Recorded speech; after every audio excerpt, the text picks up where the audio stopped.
성도 여러분, 안녕하셨습니까?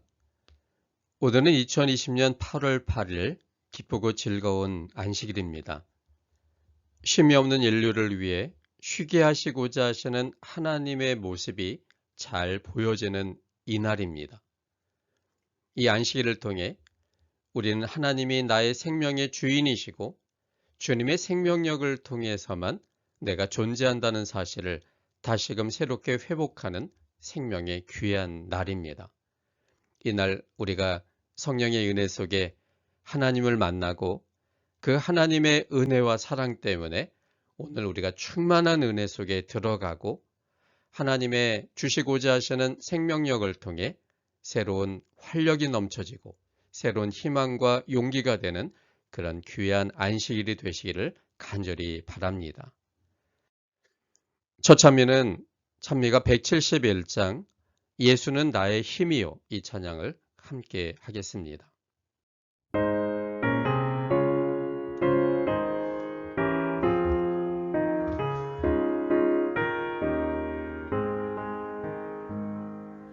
예수는 나의 힘이요 내 생명 되시니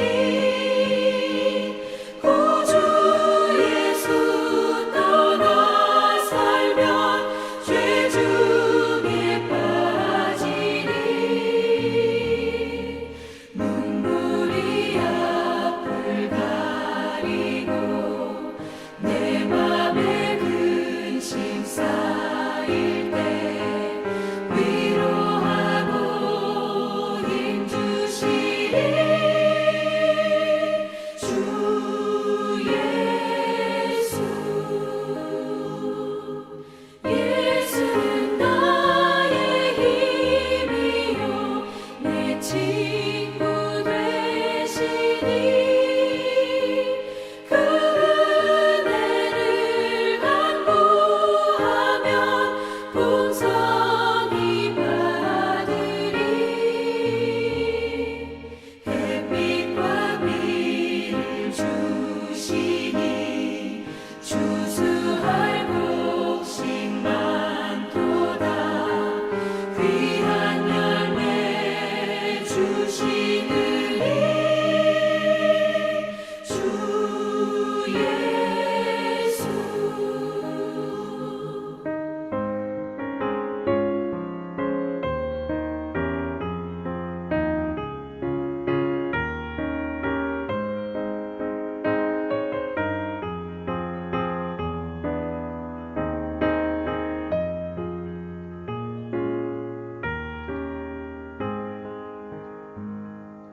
예수는 나의 힘이요 내 기쁨 되시니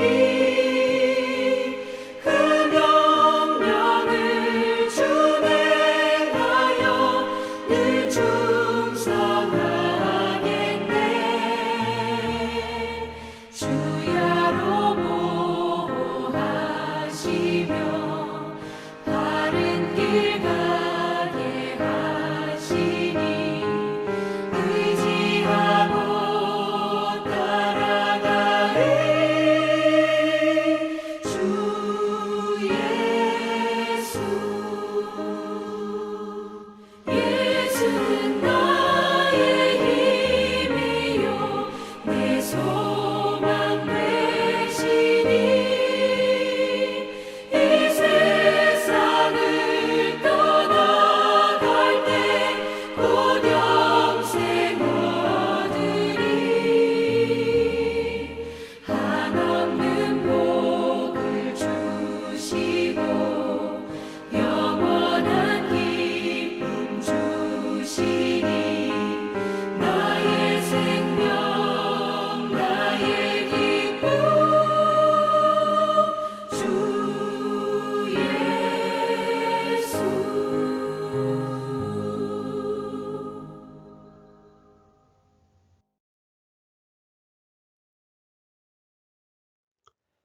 함께 기도하겠습니다. 하나님 아버지, 오늘 정말 귀한 안식일을 우리에게 허락해 주시니 참으로 감사합니다. 이제 6일 동안의 모든 일을 그치고 하나님이 주시고자 하시는 이 안식에 들어오게 해주시니 참으로 감사합니다. 우리가 오늘은 하나님께만 우리의 마음과 눈이 고정될 수 있도록 도와주시옵소서. 이 세상의 모든 것을 벗어나서 저 멀리 계신, 그러나 언제나 우리와 함께 계시는 그 하나님께 초점을 맞추는 오늘 귀한 날이 되게 도와주시옵소서. 성령께서 오늘 우리와 함께 하심으로 우리 주님을 더 많이 의식하고 더 많이 느끼는 이 시간이 되도록 도와주시옵소서. 찬양과 또 말씀과 또 예배 전체를 통해 보여질 그 하나님에 대하여 우리가 예민하게 느낄 수 있는 마음과 귀와 눈을 주셔서 주님을 만날 수 있도록 도와주시옵소서. 우리 주님을 만남으로 우리의 마음에 새로운 힘과 용기를 얻기를 원합니다. 오늘도 생명으로 있게 하시는 주님을 확신하는 시간이 되기를 원합니다. 주님의 품성과 주님이 하신 일을 오늘 이 안식일에 다시 한번 느끼고 보기를 원합니다. 그래서 우리가 다시 한번 주님 안에 있음에 대하여 감사하고 새로운 힘과 용기를 얻는 귀한 생명의 시간이 되도록 인도하여 주시옵소서. 예수님 이름으로 기도합니다. 이제 특창을 듣도록 하겠습니다. 나의 힘이 되신 여호와여라는 제목의 특창입니다.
오늘 이 시간에는 하나님의 영광과 하나님께서 하신 일을 보여주는 것 세 가지라는 제목으로 함께 은혜를 나누고자 합니다. 본문은 시편 19편 1절로 14절까지에 있는 말씀입니다. 하늘이 하나님의 영광을 선포하고 궁창이 그 손으로 하신 일을 나타내는도다. 날은 날에게 말하고 밤은 밤에게 지식을 전하니 언어가 없고 들리는 소리도 없으나 그 소리가 온 땅에 통하고 그 말씀이 세계 끝까지 이르도다. 하나님이 해를 위하여 하늘의 장막을 베푸셨도다. 해는 그 방에서 나오는 신랑과 같고 그 길을 달리기 기뻐하는 장사 같아서 하늘 이 끝에서 나와서 하늘 저 끝까지 운행하며 그 온기에서 피하여 숨은 자 없도다. 여호와의 율법은 완전하여 영혼을 소성케 하고 여호와의 증거는 확실하여 우둔한 자로 지혜롭게 하며 여호와의 교훈은 정직하여 마음을 기쁘게 하고 여호와의 계명은 순결하여 눈을 밝게 하도다. 여호와를 경외하는 도는 정결하여 영혼까지 이르고 여호와의 규례는 확실하여 다 의로우니 금 곧 많은 정금보다 더 사모할 것이며 꿀과 송이꿀보다 더 달도다. 또 주의 종이 이로 경계를 받고 이를 지킴으로 상이 크니이다. 자기 허물을 능히 깨달을 자 누구리요? 나를 숨은 허물에서 벗어나게 하소서. 또 주의 종으로 고범죄를 짓지 말게 하사 그 죄가 나를 주장치 못하게 하소서. 그리하시면 내가 정직하여 내 죄과에서 벗어나겠나이다. 나의 반석이시요 나의 구속자이신 여호와여, 내 입의 말과 마음의 묵상이 주의 앞에 연락되기를 원하나이다. 하나님을 믿지 않는 사람들이 흔히 하는 이야기는 하나님을 보여달라는 것입니다. 이것은 예수님을 거절했던 사람들의 말들과 어쩌면 그렇게 똑같은지 모르겠습니다. 예수님 당시에도 예수님을 거절했던 사람들이 마태복음 27장 42절의 말씀처럼 지금 십자가에서 내려올지어다. 그러면 우리가 믿겠노라라고 외쳤습니다. 하나님을 불신하는 자들은 끊임없이 표적과 기적을 요구합니다. 그러나 하나님께서는 스스로가 자신을 계시하기 전까지는 사람들 중에 아무도 그를 볼 수도 없고 또한 지금 보여준다면 하나님으로부터 나오는 그 생명의 빛으로 인해 살 수 있는 사람이 한 명도 없게 됩니다. 디모데전서 6장 16절에 있는 말씀에 보면 오직 그에게만 죽지 아니함이 있고 가까이 가지 못할 빛에 거하시고 아무 사람도 보지 못하였고 또 볼 수 없는 자신이 그에게 존귀와 영원한 능력을 돌릴지어다. 아멘. 또 출애굽기 33장 20절 말씀도 보겠습니다. 또 가라사대 내가 내 얼굴을 보지 못하리니 나를 보고 살 자가 없음이니라. 하나님은 생명이십니다. 그래서 생명 에너지 자체가 그분이시기 때문에 그 생명 에너지가 발생하는 빛이 있습니다. 그런데 그 빛은 어둠을 살라버립니다. 하나님을 거절함으로 인해 그 빛을 받지 아니함으로 어둠이 된 모든 사람들이 하나님의 생명의 빛을 보게 되면 그 어둠은 사라져 버립니다. 즉 죽게 되어버립니다. 그래서 우리 주님은 나를 보고 살 자가 없겠다라고 말씀하셨고, 그래서 아담이 하나님을 거절한 이후로 아무 사람도 하나님을 보지 못하였고 또 볼 수도 없는 자가 되어 버린 것입니다. 그래서 하나님께서는 우리들이 하나님을 볼 수도 없는 상태가 되었고 하나님이 하나님 자신을 드러낼 수도 없는 그러한 상태가 되었기 때문에 하나님께서는 하나님을 알 만한 것들을 우리들에게 주셔서 계시된 범위 안에서 우리가 하나님을 깨달아 알도록 하시는 일을 행하실 수밖에 없으셨습니다. 신명기 29장 29절에 있는 말씀입니다. 오묘한 일은 우리 하나님 여호와께 속하였거니와 나타난 일은 영구히 우리와 우리 자손에게 속하였나니 이는 우리로 이 율법의 모든 말씀을 행하게 하심이니라. 나타난 일들만 우리에게 속한 것입니다. 오묘한 일은 하나님께 속하였습니다. 우리의 한계 때문에 하나님의 오묘한 것들을 다 펼쳐낼 수도 없고 하나님 자신도 우리에게 보여주실 수가 없으셨습니다. 왜냐하면 하나님 자신을 보여주는 순간 우리 모두가 사망을 당하기 때문입니다. 그래서 하나님을 보지 못함으로 하나님에 대하여 알지 못하는 우리들을 위해 하나님은 우리가 갖고 있는 한정된 영역 가운데 우리가 안전함 속에서도 주님을 알 만한 것들을 나타내 보이셨다고 지금 말씀하고 있는 것입니다. 그래서 이 말씀은 언뜻 생각하면 하나님을 깨닫고 느낄 수 있는 것이 전혀 없을 것처럼 보이지만 가만히 생각해 보면 하나님께서 하나님 자신을 계시할 만한 것들을 우리에게 보여주셨기 때문에 꽤 많이 하나님을 깨닫고 느낄 수 있는 것들이 이미 우리 주변에 있다는 사실들을 깨닫게 됩니다.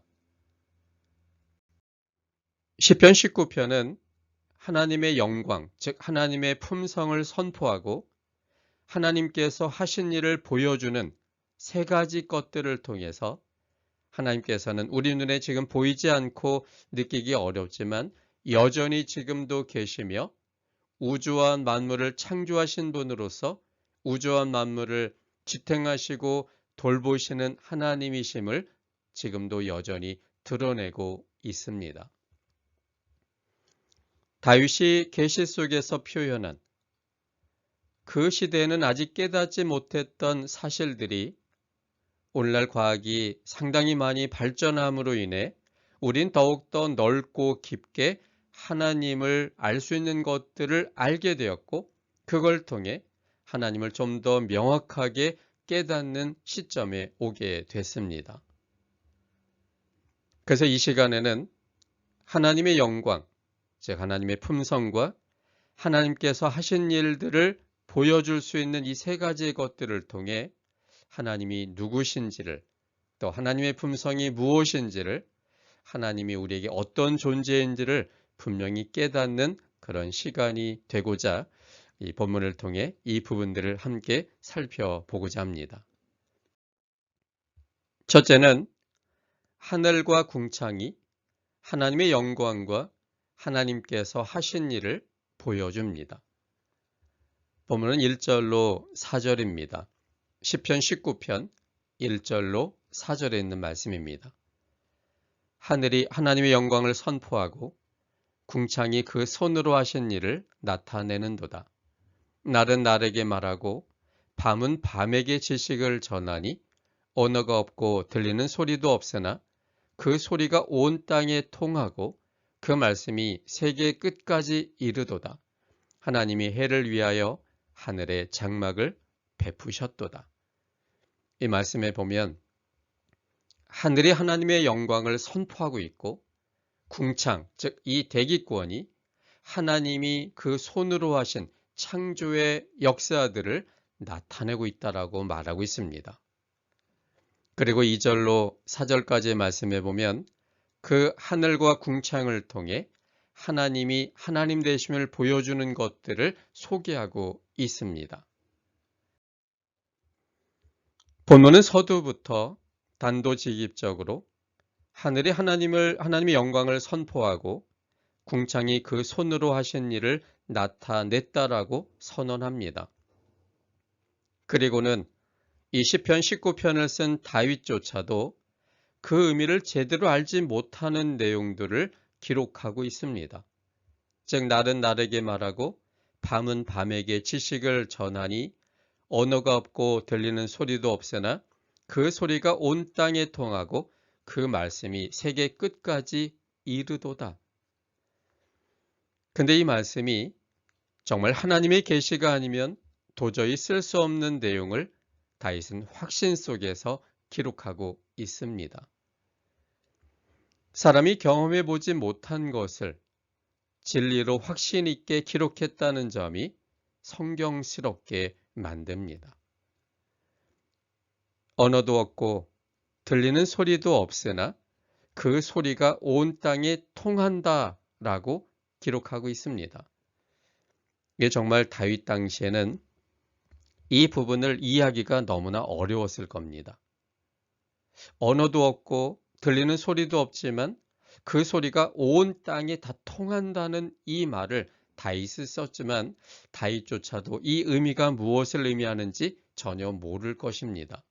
뿐만 아니라 그 말씀이 세계 끝까지 이른다라고 기록했는데 다윗이 알고 있는 다른 세계가 그 당시에는 이스라엘과 또 대치했던 몇 나라에 불과했을 겁니다.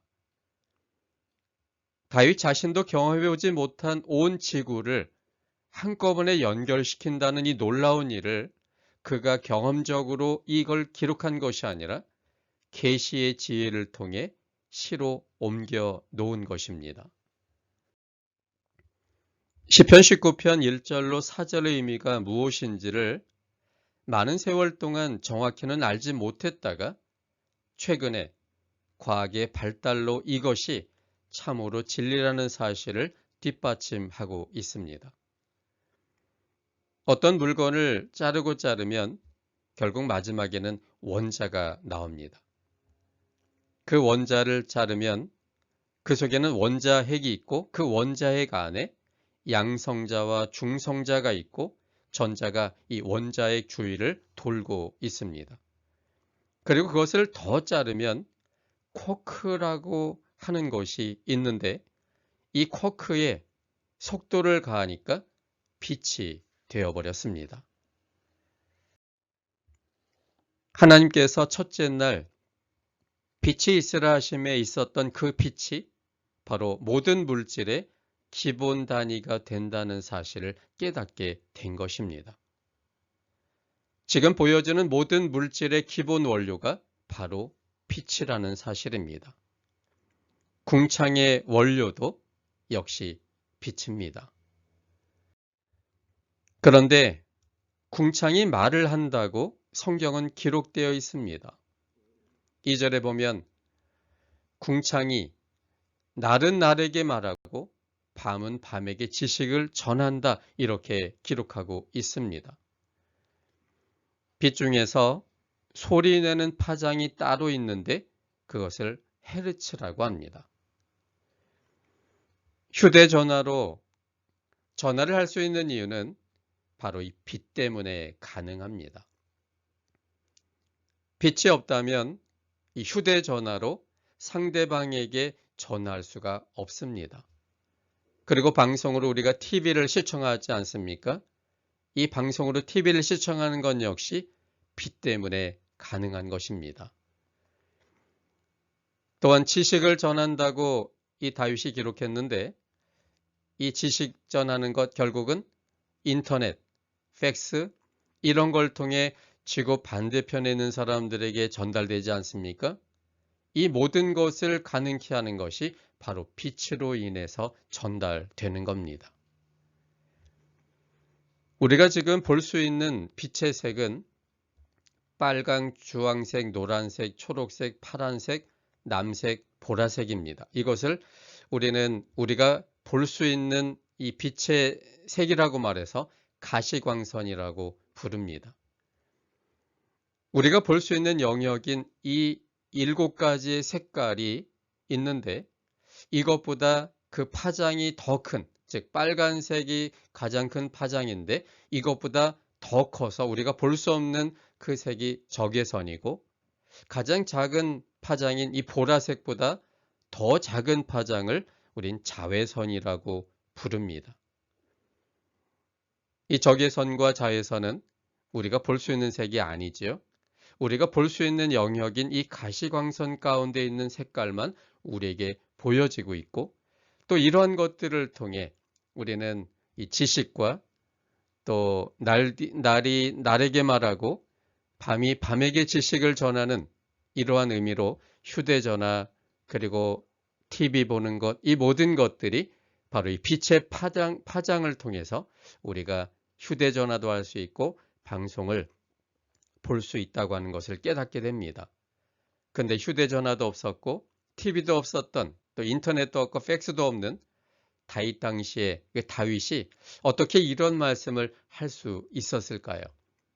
궁창이 말을 한다고 본문은 기록하고 있는 이 사실이 참으로 놀라울 수밖에 없는 따름입니다. 우리가 향기를 맡는 그것은 향기를 내는 빛의 파장이 우리 코에 닿기 때문에 느끼는 것입니다. 빛이 없으면 향기를 맡을 수 없다는 사실입니다. 맛을 느끼는 것도 맛을 내는 빛의 파장이 우리에게 닿을 때 느껴지는 것입니다. 빛이 없다면 우리가 아무 맛도 느낄 수가 없을 뻔했습니다. 빛이 이렇게 중요합니다. 산소는 어디에서 만들어지는 걸까요? 흔히들 나무에서 산소가 나온다 이렇게 알고 있지 않습니까? 산소가 나무에서 나오는 것은 맞지만 나무에서 나오는 산소만으로는 이 지구상에 있는 인구들, 그리고 사람들, 그리고 동물들, 새들 이런 것들이 사용하기엔 턱없이 부족합니다.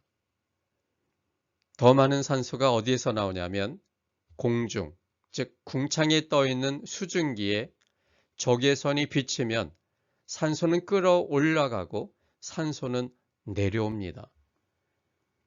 결국은 빛이 산소를 만들어내는 겁니다. 빛이 비치지 않으면 산소가 만들어지지 않기 때문에 모든 생물계는 존재할 수가 없게 되는 것입니다. 태양이 떠오르고 또 비추는 것을 보면 참으로 대단하다는 생각이 듭니다. 거대한 불덩어리가 계속하여 연료를 주입하는 것도 아닌데 그것이 처음 만들어진 이래로 계속하여 그 자리에서 타면서 빛과 열을 발합니다. 태양이 하나님의 영광을 선포하고 하나님께서 하신 일을 보여주고 있습니다. 공간 속에 떠 있는 저 태양이 하나님이 어떤 분인지를 우리에게 선포하고 하나님께서 하신 창조의 능력을 우리에게 보여주고 있습니다. 태양이 어느 누구도 태양이 저절로 있다고 말하지 못합니다. 오직 그것을 있게 하신 여호와 하나님에 의해서 태양이 존재하고 유지하게 됩니다. 그런데 더욱 놀라운 것은 은하계에는 2천억 개의 태양계가 있다는 사실입니다. 태양계에 하나의 태양이 있고 수금지와 목토, 천해명 등의 이 항성이 있는데 은하계에는 2천억 개의 태양계가 있고 그리고 은하계의 수천억 개의 모임이 소우주이고 그 소우주의 어마어마한 수의 결합이 대우주라고 불려집니다. 태양을 만드시고 떠오르게 하시고 그 영향력으로 만물의 존재를 돕게 하셨습니다. 하늘을 보고 태양을 보고 궁창을 보면 하나님을 부정할 수 없는 신비들이 넓게 펼쳐져 있다는 것을 깨닫게 됩니다.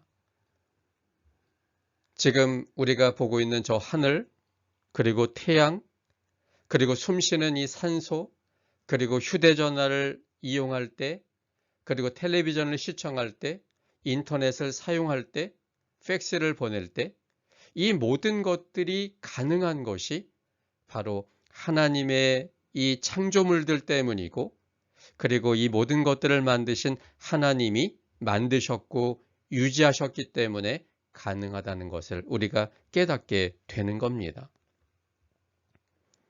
그러므로 그런 것들을 본다면 창조주 하나님을 부정할 수가 없게 될 겁니다.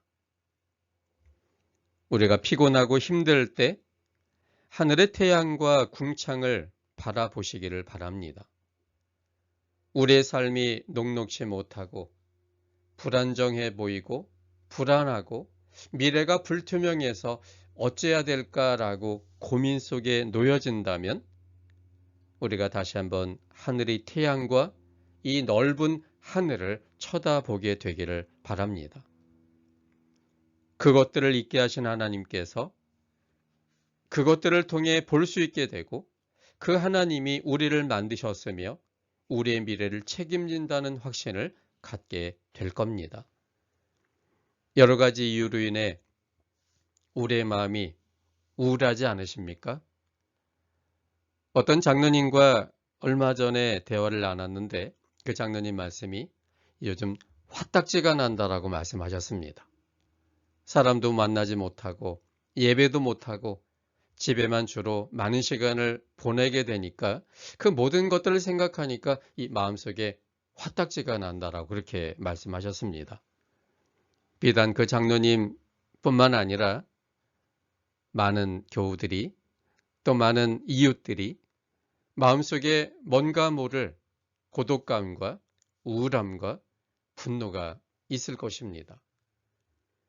그런데 더 답답한 것은 이러한 마음의 분노, 우울함, 답답함이 있지만 절대 우리 스스로는 뭔가를 헤쳐나갈 수가 없다는 한계 때문에 더욱더 절망적으로 느껴집니다. 그런 마음이 든다면 지금 밖에 나가 하늘을 바라보시고 떠있는 태양을 보시고 또 넓게 펼쳐진 하늘을 한번 보게 되기를 바랍니다. 그것을 창조하신 하나님이 이것의 기능들을 유지하고 붙들어 주시기 때문에 지금 모든 생명체들이 존재하고 있는 것 아닙니까? 그 하나님이 그 만들어 놓으신 그런 것들, 하늘과 궁창과 태양을 볼 때 우리 하나님을 우리가 느끼게 되고 그 하나님을 우리가 마음속에 다시 한번 확신하게 됩니다. 그 하나님을 만날 때 이 모든 것들을 만드신 이유가 바로 여러분 자신을 위해서 만드셨다는 사실에 대한 확신이 들게 되고 그런 하나님이시라면 지금 이 미래가 불투명한 이러한 현실 속에서도 하나님은 넉넉히 우리를 이끌어 내시고 우리를 행복하게 만들어 주실 거라는 사실에 대하여 확신할 수 있지 않겠습니까? 그러므로 우리가 다시 한번 하늘을 보시고 태양을 보시고 넓은 이 궁창을 다시 한번 음미하게 되기를 바랍니다. 주님께서 하신 일을 통해서 하나님이 있음을 우리가 다시 한번 확신하고 그리고 그 하나님이 오늘 우리와 함께 계시다는 사실에 대한 확신 때문에 새로운 용기와 힘을 얻게 되시기를 간절히 바랍니다. 둘째는 하나님의 율법이 하나님의 영광과 하나님께서 하신 일을 보여줍니다. 본문은 7절로 8절입니다. 시편 19편 7절로 8절에 있는 말씀입니다. 여호와의 율법은 완전하여 영혼을 소성케 하고 여호와의 증거는 확실하여 우둔한 자로 지혜롭게 하며 여호와의 교훈은 정직하여 마음을 기쁘게 하고 여호와의 계명은 순결하여 눈을 밝게 하도다. 본문에 기록한 하나님의 율법은 작은 의미로는 10계명이지만 넓은 의미로 생각해 보면 그것은 하나님의 말씀입니다. 하나님의 말씀은 하나님의 영광, 즉 품성을 보여주고 그분께서 하신 일을 정확하게 잘 보여줍니다. 성경은 지구상의 모든 종류의 사람들의 이야기가 다 기록되어 있습니다. 세상에는 있는데 성경에는 없는 것은 없습니다. 온갖 직업이 다 망라되어 있고 모든 상황이 다 이미 경험되어져 있고 모든 악들도 다 성경 말씀 속에 기록되어 있습니다. 참으로 신기한 것은 사람들이 하나님의 말씀을 통해서 변화된다는 것입니다. 7절에 있는 말씀처럼 영혼을 소성케 하고 즉 생명으로 깨어나게 되고 또 우둔한 자로 지혜롭게 합니다. 성경은 우리로 하여금 합리적인 사람, 그런 사람이 되게 만들지요. 기독교가 들어간 나라가 다 합리적인 그러한 삶의 방식을 갖고 있고 또 이러한 모든 것들이 참으로 우둔한 자를 지혜롭게 한다고 하는 이 말씀을 다시 한번 확신하게 만듭니다. 또 성경은 마음을 기쁘게 한다고 그랬습니다. 성경을 통해 절망 속에 있는 자들이 희망을 갖게 됩니다. 히브리서 11장에 보면 거기에 또 믿음의 조상들의 이야기가 나옵니다. 그들이 당한 여러 가지 죽음과 어려움과 고통이 오늘날 우리가 당하는 그 모든 것들을 이미 반영하고 있습니다. 그러나 그 사람들이 본향을 바라보고 상 주시는 이심을 기대하여 주님에 대한 믿음으로 그 모든 절망들을 힘있게 벗어났다는 그 이야기를 통할 때 우리의 마음에 새로운 용기와 희망을 갖게 만듭니다. 우리의 마음이 절망에서 기쁨으로 바뀌게 됩니다. 또한 성경 말씀은 눈을 밝게 한다고 그랬습니다. 무엇을 어떻게 해서 살아야 되는지를 깨닫게 만듭니다. 이 성경의 말씀이 바로 우리에게 하나님이 정말로 그분이 어떤 분인지 또 그분이 하신 일들을 잘 보여주므로 새롭게 생명으로 깨어나게 하고 합리적 사람이 되게 하고 용기를 주고 그리고 우리의 눈을 밝혀서 어떻게 생명적으로 살아야 될지에 대한 지혜를 얻게 해줍니다. 하나님의 말씀은 하나님께서 어떠한 분이시며 하나님께서 무엇을 하기를 기뻐하시는지를 우리로 하여금 알게 해줍니다. 그런데 이 성경 말씀에 한 가지 함정이 있는데 그것은 예수님의 십자가를 벗어나서 이해하려고 할 때는 이것이 함정이 될 수 있다는 사실입니다. 글자대로가 아닌 예수님의 십자가를 통해서 말씀을 읽을 때 우리는 하나님을 오해하지 않고 제대로 이해할 수 있습니다. 성경의 기록은 우리 개개인을 위해 하나님께서 거울로 주셨습니다. 그 속에서 보여지는 하나님을 알게 하고 그래서 하나님을 의지하고 하나님을 따라가게 하는데 이 성경을 주신 목적이 있습니다. 그것만이 우리가 선악의 대논쟁 가운데서 승리할 수 있는 길이기 때문에 하나님은 이 성경을 우리에게 허락해 주셨습니다.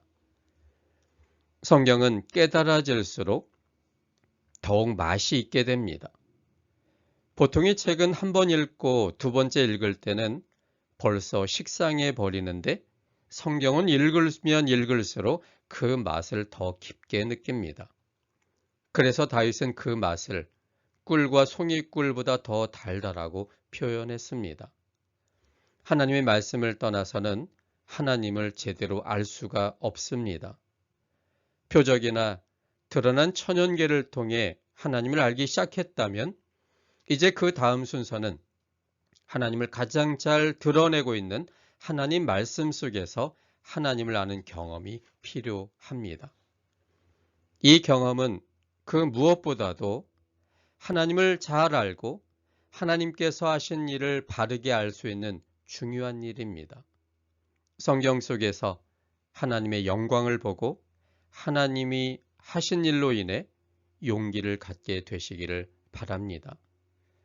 성경 속 이야기는 성경 밖에서 하나님께서 어떻게 우리를 인도하실 것인지에 대한 지도입니다. 우리가 어떤 곳을 갈 때 지도를 갖고 있다면 목적지를 벗어나지 않고 무사히 잘 도달할 수 있지 않습니까? 이처럼 성경은 우리 삶의 미래를 위한 아직 가보지 않은 미래를 여는, 바르게 여는 지도와 같은 역할을 합니다.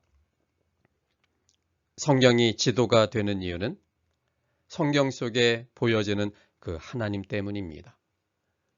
하나님이 우리에게 어떤 분이냐라고 하는 것을 성경을 통해 바르게 깨닫게 될 때 우린 사단이 주는 여러 불안한 요소들로 인해 낙심하지 않고 희망을 갖고 주님을 향해 나아갈 수 있게 만듭니다. 성경을 통해 하나님께서 하신 일들을 볼 때 이 똑같은 상황 속에 놓인 우리들을 하나님이 어떻게 인도하여 마침내 승리케 하신지에 대한 확신을 갖게 하므로 지금의 이 상황에 대하여 다시 한번 용기를 내서 나아갈 수 있는 힘을 갖게 만듭니다. 성경 안에 답이 있습니다. 성경의 모든 경험을 통해 똑같이 인도하실 그 하나님을 바라보게 만들므로 우리는 새로운 용기와 힘을 얻을 수가 있게 됩니다. 그래서 이 하나님의 말씀이 바로 우리에게 지도와 같은 역할을 하고 우리가 헷갈리지 않고 흔들리지 않고 낙심되지 않게 정확한 생명의 그 길을 갈 수 있도록 성경 말씀이 우리를 이끌어 내십니다. 성경을 통해 다시 한번 하나님의 영광과 하나님께서 하신 일을 경험함으로 새로운 용기와 힘을 얻게 되는 우리 모든 성도님들 되시기를 간절히 바랍니다. 셋째는 변화된 사람이 하나님의 영광과 하나님께서 하신 일을 보여줍니다. 본문은 14절 말씀입니다. 시편 19편 14절입니다. 나의 반석이시요 나의 구속자이신 여호와여 내 입의 말과 마음의 묵상이 주의 앞에 연락되기를 원하나이다. 이 세상에 경험할 수 있는 가장 큰 기적은 사람이 변하는 것입니다. 사람이 이 땅에 태어남으로 인해 벌써부터 사단의 자녀로 있다가 사단이 주는 죄의 본성의 힘으로 사망의 일들을 하는 것을 너무나 자연스러운 행동으로 살던 사람이 어느 날 성령의 은혜로 하나님을 알게 되고 그 하나님의 사랑에 대한 감동으로 그런 사랑을 주시는 분이야말로 나의 창조주라고 받아들이고 그런 사랑을 하는 그분이야말로 나의 구원자라고 받아들인 이후로 하나님의 자녀가 됩니다. 하나님의 자녀가 된 이후에도 점점 더 큰 성령의 조명하심을 통해 하나님의 생각을 받아들이고 하나님이 원하시는 길들을 가고자 하는 욕망 가운데 그 길을 따라 나가는 그 모습을 볼 때 온 우주 거민들이 가장 놀라워할 수밖에 없는 그것이야말로 가장 큰 기적입니다. 사람의 생각이 변하고 사람의 행동이 변하고 사람의 말투가 변하고 억양이 변하고 표정이 바뀌는 것, 그것이야말로 다른 어떤 기적보다도 더 큰 기적 중에 기적인 것입니다. 사람은 날 때부터 사단의 자녀였습니다. 사단의 본성을 따라 우리가 특별히 배우지 않아도 하나님과 원수되는 일을 즐기며 살았던 사람들입니다. 그 본성은 나이가 더해감에 따라 더 큰 죄의 본성이 깊어지고 그 죄의 영향력의 힘은 점점 더 세집니다. 그리고는 누구도 어쩌지 못하는 상태로 고정되어져 버리는 게 보통 일반적인 사람의 모습입니다. 이것이 보통 사람의 모습인데 하나님께서는 이런 사람의 운명에 그냥 계시지 않으셨습니다. 우리가 죄인 되었을 때 예수님께서 십자가에 돌아가심을 통해 우리의 죄를 이미 용서하셨고 성령 하나님을 통해 죄악의 마음에 새로운 창조를 하시고 하나님께로 돌아오기를 호소하십니다. 그래서 내 속에 만들어진 강력한 죄의 본성과 일대 격전을 한 후에 예수님의 사랑을 받아들임으로 하나님의 자녀가 되게 하셨습니다. 그리고 하나님의 자녀된 사람이 하나님을 이제 자신의 반석이시요 구속자로 고백하게 만듭니다. 이 시편 19편 14절에 다윗이 고백한 것처럼 주님을 나의 반석이시요 나의 구속자로 고백하게 만듭니다. 그리고 그의 말과 마음의 생각이 하나님께 합당한 것이 되도록 원하는 소원이 생기게 됩니다. 이 모든 것들이 우리 스스로의 힘으로 하는 것이 아니라 성령께서 우리 속에 행하시는 역사인 겁니다. 이것은 엄청난 변화입니다. 도저히 있을 수 없는 변화가 성령 하나님 안에서 일어난 것입니다. 양심이 찔려지고 그리고 이것이 잘못했다고 느껴지고 지금처럼 살고 싶지 않다라는 이 마음의 자각들, 이거는 우리 스스로 만들어낸 것이 아니라 성령 하나님께서 우리 속에서 호소하심으로 이루어지는 결과들입니다. 이렇게 느껴지고 잘못했다고 인식되고 고치려고 노력해보고 싶고 지금 이 상태가 내가 무력하다는 것을 느끼고 그렇지만 더 좋은 생명의 길을 가고 싶어하는 이 마음들, 이것이 정말로 큰 기적이라고 말할 수 있는 것입니다. 사람들의 이런 변화는 하나님의 영광과 하나님께서 하신 일을 보여주는 기적 같은 일입니다. 성경은 이 모든 사람의 변화가 하나님께서 하시는 일이라고 정확하게 기록하고 있습니다. 몇 성경절을 보겠습니다. 빌립보서 2장 13절에 있는 말씀입니다. 너희 안에서 행하시는 이는 하나님이시니 자기 기쁘신 뜻을 위하여 너희로 소원을 두고 행하게 하시나니. 우리 마음속에 생명의 소원을 갖고 있는 것은 바로 내 자신의 생각이 아니라 우리 속에서 행하시는 하나님의 호소 때문임을 밝히고 있습니다. 그래서 하나님께서 우리가 그동안 한 번도 소원해 보지 못한 것을 소원하게 만들고 그 소원을 행할 수 있는 능력을 통해 행하게 하시고 이 모든 것들을 마침내 이루시는 것은 우리 속에서 행하시는 하나님의 능력 때문에 그렇게 됨을 말하고 있습니다. 빌립보서 1장 6절 말씀도 보겠습니다. 너희 속에 착한 일을 시작하신 이가 그리스도 예수의 날까지 이루실 줄을 우리가 확신하노라. 우리 속에 생명에 대한 착한 일을 시작하신 이가 하나님이십니다. 그리고 그 생명의 모든 과정을 우리 주님께서 이루시고 마침내 그리스도 예수의 날까지 우리 속에 착한 일을 마칠 그분이 바로 하나님 자신이라는 사실을 밝히고 있습니다. 고린도후서 5장 17절 말씀도 보겠습니다.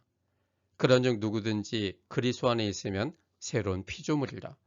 이전 것은 지나갔으니 보라 새 것이 되었도다. 우리가 그동안에는 사망적인 일에 관심을 갖고 사망적인 일이 우리가 행하는 유일한 일인 것처럼 살았다면 이제는 생명적인 일을 새롭게 할 수 있게 되었는데 그것은 그리스도 안에 있게 하시는 하나님 때문에 그리스도 안에 있는 새로운 피조물이 됐기 때문에 새로운 생각, 새로운 행동을 할 수 있다고 하는 것을 바울은 지금 이 말씀 가운데 말씀하고 있는 것입니다. 이런 기적 같은 변화는 바로 하나님이 이루시는 것임을 말씀하고 있습니다. 하나님과 대척점 속에 있었던 바울이 하나님을 위해 죽기까지 헌신하게 된 그의 감동적 변화 이야기, 그건 바로 하나님이 그 안에서 행하신 하나님의 기적 같은 능력의 이야기였습니다. 요한과 야고보가 변화되고 베드로가 변화된 그 모든 이야기들, 그것의 주체는 바로 하나님 자신이셨습니다. 이렇게 변화된 사람들의 모습은 하나님의 영광과 하나님께서 하신 일을 보여주는 기적 같은 일이고 이런 사람들의 변화를 통해 하나님을 사람들이 인식하게 만드는 것입니다. 하나님은 지금도 여전히 계십니다. 하나님은 우리 눈에 감춰져 있지만 그러나 여전히 계십니다. 하나님께서는 자신의 영광과 자신이 하신 일을 하늘과 궁창을 보고 우리로 하여금 주님을 확신하라고 말씀하십니다. 하나님은 하나님의 말씀을 보고 하나님이 계심을 확신하라고 말씀하십니다. 하나님께서는 변화된 사람을 보고 그를 변화시킨 그 하나님을 확신하라고 지금 우리에게 말씀하고 계십니다. 하나님께서 보여주신 것을 믿음으로 간직함으로 하나님을 신뢰한다면 머지않은 날에 지금은 희미한 것처럼 느껴진 그 모든 것들이 이제는 확실히 보는 날이 이르게 될 것입니다. 하나님께서 보이신 이 도구들을 통해 우리가 더욱더 하나님에 대한 확신을 갖고 주님 안에서 새로운 용기와 힘을 얻게 되기를 바랍니다. 요즘 너나 없이 힘든 상황을 우리가 지나고 있습니다. 예전에 한 번도 상상해 보지 못한 일들이 우리의 현실 속에 벌어지고 있습니다. 마치 하나님이 안 계신 것처럼 보이는 매우 암울한 그 모습처럼 느껴지는 때를 살고 있습니다. 그러나 하나님께서 하나님의 영광과 하나님이 하신 일들인 하늘과 궁창을 보시고 또 하나님 말씀을 확신하시고 하나님으로 인해 변화된 사람들을 보시면서 하나님은 여전히 계시며 지금의 이 우울한 상황 가운데서도 하나님이 계시다는 사실에 대하여 확신하게 되기를 바랍니다. 그 하나님이 계시다면 지금도 여전히 이 하늘과 궁창을 통해 우리를 지켜주시는 그 하나님을 우리가 믿기만 한다면 지금 암울한 이 현실 속에서도 새롭게 바꾸실 수 있는 그 하나님에 대한 믿음을 가질 수 있지 않겠습니까? 그 하나님에 대한 믿음의 확신이 우리가 지금의 위기를 넘길 수 있는 강력한 힘이 됩니다.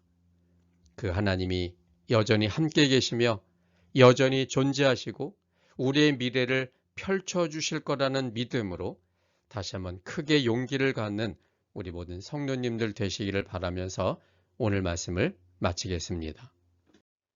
함께 기도하겠습니다. 아버지 하나님, 우리는 매우 연약해서 하나님이 하나님 되심을 이미 보여주고 우리가 이미 경험했음에도 불구하고 주님을 종종 놓칠 때가 많습니다. 그래서 여러 가지 위기가 한꺼번에 닥칠 때 우린 주님을 바라보는 대신에 먼저 부정적 생각으로 우리가 낙담하기가 너무나 쉬운 그런 연약한 사람들입니다. 우리의 연약함을 아시는 주님께서는 하나님이 이 모든 것을 회복시키고 극복하실 하나님이 여전히 계심을 보여주기를 원하셔서 이미 다윗의 경험을 통해 하나님을 확신할 만한 것들을 경험케 해주셨습니다. 하늘과 궁창을 볼 때, 그리고 하나님의 말씀을 볼 때, 하나님을 통해 변화된 사람들을 볼 때 우린 다시금 하나님이 존재하고 있다는 사실에 대하여 확신할 수 있게 됩니다. 하나님의 영광과 하나님이 하신 일을 보여주는 이것들을 통해 다시금 주님을 바라보는 우리가 되도록 인도하여 주시옵소서. 주님을 확신할 수만 있다면, 주님이 여전히 우리와 함께 계심을 확신할 수만 있다면 우리가 지금 겪는 이 어려움들은 더 이상의 어려움이 아니게 될 겁니다. 왜냐하면 하나님은 이 모든 것을 제어할 수 있는 능력을 가지고 계시고 하나님은 가장 적합한 시간을 가지고 계시다고 우리가 믿기 때문입니다. 그러므로 성령의 조명을 통해 다시금 하나님을 믿고 하나님에 대한 확신을 가질 수 있도록 도와주셔서 지금의 이 상황 속에 새로운 용기를 갖고 새롭게 확신을 갖고 살아갈 수 있는 우리 모두가 되도록 인도하여 주시옵소서. 이 안식일을 통해 오늘 하루 하나님이 하신 일을 생각해보고 하나님의 영광을 생각해보는 귀한 시간이 되게 하여 주셔서 다시금 하나님 중심의 신앙으로 돌아가는 귀한 안식일이 되도록 인도하여 주시옵소서. 주의 은혜가 언제나 우리와 함께 하심에 감사드리오며 예수님 이름으로 기도합니다.